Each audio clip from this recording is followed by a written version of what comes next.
इंसान का माइंड बहुत ज़्यादा पावरफुल होता है। वो हर उस काम को करने में बहाना बनाएगा जिसमें उसको एफर्ट लगाना पड़ता है, चाहे वो काम सही हो या फिर गलत हो, अच्छा हो या फिर बुरा हो, फिर कोई चीज़ मैटर नहीं करती। अगर एफर्ट लगाना पड़ रहा है तो आपका माइंड बहाने बनाएगा ही बनाएगा।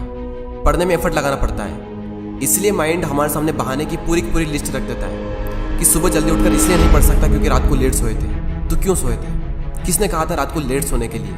और फिर जब हम दिन में पढ़ने बैठते हैं तो भूख लगने लगती है और भूखे पेट पढ़ाई होती नहीं है, तो फिर हम खाना खाते हैं और इतना खा लेते हैं कि फिर तो और पढ़ाई नहीं होती है। फिर हम सोचते हैं कि पढ़ाई में तो मन लग नहीं रहा है, एक काम करता हूँ, थोड़ा सा मूड फ्रेश कर लेता हूँ, थोड़ा मोबाइल वगैरह चला लेता हूँ। और मूड फ्रेश होने की बजाय मूड और ज़्यादा ख़राब हो जाता है जब पता चलता है कि हमारा काफ़ी ज़्यादा टाइम वेस्ट हो चुका है सोशल मीडिया चलाने में। माइंड के पास में जब भी चॉइस होती है कि या तो वो काम करो जो अभी इसी वक्त तुम्हारे लिए सबसे ज़्यादा ज़रूरी है, या फिर वो काम करो जिसमें तुम्हें मज़ा आता है, तो माइंड वही करेगा जिसमें उसको मज़ा आता है।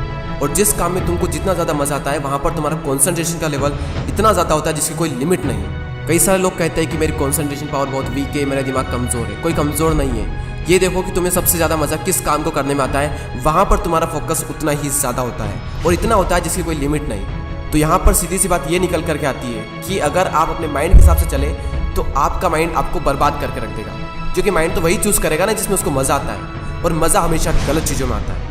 आप ही कैसे कुछ फ्रेंड्स होंगे जिनमें से कुछ तो बहुत आगे निकल जाएंगे और कुछ लोग जहाँ पर है वहीं रह जाएंगे। लेकिन आज तो आप सब सेम लेवल पर हो, तो क्या वजह है जिसकी वजह से कुछ तो बहुत आगे निकल जाएंगे और कुछ लोग जहाँ पर है वहीं रह जाएंगे? क्या वजह है जिसकी वजह से कुछ लोग अपनी लाइफ में कुछ कर जाते हैं और कुछ लोग अपनी लाइफ में कुछ नहीं कर पाते हैं? देखो, हर इंसान के पास में हर दिन चॉइस होती है। चूज़ भी आप ही को करना होता है कि या तो वो काम कर लो जो आपके लिए बहुत ज़्यादा ज़रूरी है, या फिर वो काम कर लो जो कि ज़रूरी तो नहीं है लेकिन जिसमें मज़ा आता है। और जैसे जैसे आप चूज़ करते चले जाओगे आपका फ्यूचर बनता चला जाएगा। आपको पता भी नहीं चलेगा, आपकी लाइफ बर्बाद भी हो सकती है और आपकी लाइफ आबाद भी हो सकती है। वो डिपेंड करेगा आपकी चॉइस पर कि आप क्या चूज़ करते हो। एक बात हमेशा याद रखना कि अगर आप लाइफ में कुछ करना चाहते हो तो आपको रास्ता मिल ही जाएगा, लेकिन अगर आप कुछ नहीं करना चाहते हो तो आपको बहाना मिल ही जाएगा। और अगर बहाने बनाने लग गए तो जहाँ पर वहीं रह जाओगे, कुछ नहीं कर पाओगे अपनी लाइफ में। इसलिए बहाने मत बनाओ। एक दिन में तुम जितना काम कर सकते हो उतना काम कर डालो। अपने आप को ये बात समझाओ कि मैं उन चीज़ों से इतना दूर भाग रहा हूँ जिस पे मेरा पूरा का पूरा फ्यूचर डिपेंड करता है, और मैं भाग क्यों रहा हूँ? सिर्फ मेंटल पेन से बचने के लिए। जबकि ये बात तो मुझे पहले से ही पता है कि बिना संघर्ष के इंसान मजबूत नहीं बन सकता। अगर सूरज की तरह चमकना है तो उसकी तरह जलना भी होगा, उसकी तरह तपना भी होगा। अपने आप से कहो कि मैं तैयार हूँ हर वो काम करने के लिए जो अभी मेरे लिए सबसे ज़्यादा ज़रूरी है।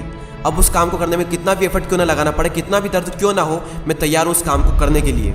शुरुआत में भले ही थोड़ा दर्द होगा लेकिन बाद में आपको ही मज़ा आएगा। तो एक दिन में तुम जितना काम कर सकते हो उतना काम कर डालो। और जब हमारे पास में चॉइस होती है कुछ करने की, तो वो करो जो तुम्हारे लिए सबसे ज़्यादा ज़रूरी है। और जो भी काम तुम करो उसमें जी जान लगा देना और कहो खुद से कि गर्व होगा एक दिन। क्योंकि गौतम बुद्ध ने एक बार कहा था कि हजारों लड़ाइयाँ जीतने से अच्छा है कि खुद पर विजय प्राप्त कर ली जाए।